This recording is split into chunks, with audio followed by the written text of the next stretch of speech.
জানেন কি কেন কিছু কিছু ঔষধে এমন দাগ থাকে? মৃত্যুর পরও এক ব্যক্তির পিছু ছাড়েনি বজ্রপাত। পাশাপাশি এমন কোন জিনিস আছে যা 1 গ্রাম উৎপাদন করতে প্রায় 15,000 কোটি টাকা খরচ করতে হয়? এই আজব কিছু ঘটনা আজ আপনাদের জানাবো। আপনি হয়তো জানেন যে পৃথিবীর সবথেকে দামি কাঠ চন্দন কাঠ।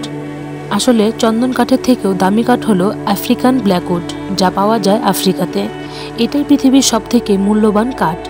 চন্দন কাঠ প্রতি কেজির দাম 5,000 থেকে 6,000 হতে পারে, কিন্তু আফ্রিকান ব্ল্যাকউডের দাম কেজি প্রায় 7 লাখ টাকা। তবে আফ্রিকার কিছু অঞ্চলে শুধু এই গাছ পাওয়া যায়। উচ্চতার দিক থেকে দেখলে এই গাছ প্রায় 25 থেকে 40 ফুট হয়ে থাকে। পাশাপাশি এই গাছ ভালোভাবে হতে সময় লাগে প্রায় 30 থেকে 40 বছর। শুধু তাই নয়, এই গাছের কাঠ দিয়ে তৈরি হয় বিভিন্ন ধরনের বাদ্যযন্ত্র ও ফার্নিচার। আপনারা অনেকেই হবিট সিনেমাটি দেখেছেন, আর সিনেমাটি দেখার পর আমাদের অনেকেরই মনে হয়েছে যদি এমন একটা ঘর আমাদেরও থাকতো। একটি অবাক করা বিষয় হলো, চীনে একই রকম একটি গ্রাম রয়েছে যেটি দেখতে হবিট ভিলেজের মতন, আর এটির নাম হাওয়ান ভিলেজ। বেশ কিছু বছর আগে জেলেরা এখানে বসবাস করত, কিন্তু প্রাকৃতিক দুর্যোগে তারা অন্যত্র চলে যায়। তবে বর্তমানে প্রকৃতি গ্রামটিকে নিজের মতন গুছিয়ে নিয়েছে। একটা সময় এখানে প্রায় 3,000 জেলে বসবাস করত।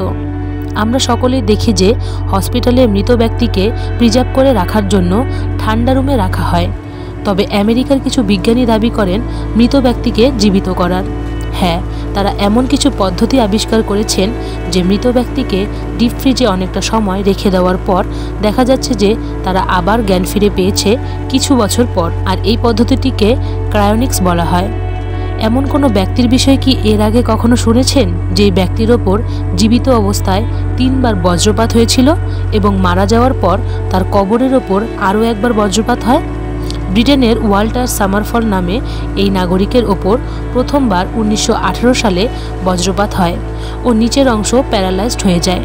এরপর চিকিৎসার মাধ্যমে তিনি সুস্থ হন এবং 6 বছর পর তিনি একদিন সমুদ্রে মাছ ধরছেন, ঠিক সেই সময়ই দ্বিতীয়বারের মতন বজ্রপাত হয়। এরপর 2 বছর পর আবার তিনি সুস্থ হন। এরপর 1930 সালে আবারও তার ওপর তৃতীয়বারের মতন বজ্রপাত হয়, আর তিনি 2 বছর জীবিত ছিলেন। এরপর তিনি মারা যান। অবাক করার মতন বিষয় হলো তার কবরের ওপর আবারও বজ্রপাত হয়। আমরা অনেক সময় দেখি কিছু কিছু ঔষধে এইরকম দাগ কাটা থাকে, তবে সব ধরনের ওষুধে নয়। আসলে কিছু কিছু কোম্পানি পাওয়ারফুল কিছু ওষুধ তৈরি করে থাকে। অনেক সময় রোগীকে ঔষধের অর্ধেক অংশ খেতে হয়, আর তাই রোগী যাতে সমানভাবে ভেঙে দুভাগে খেতে পারে, তাই মূলত এইরকম দাগ থাকে।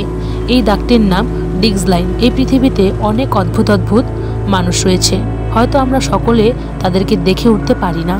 তবে অনেক সময় মেডিকেল কিছু কন্ডিশনের জন্য এদের দেখা মিলে। সেই রকম হলেন এই ব্যক্তি। আমেরিকাবাসী এই ব্যক্তির নাম গ্যারি টার্নার। ইনি নিজের স্কিনের জন্য পুরো পৃথিবীতে বিখ্যাত, আর তাই তার নাম উঠেছে গিনেস বুক অফ ওয়ার্ল্ডে।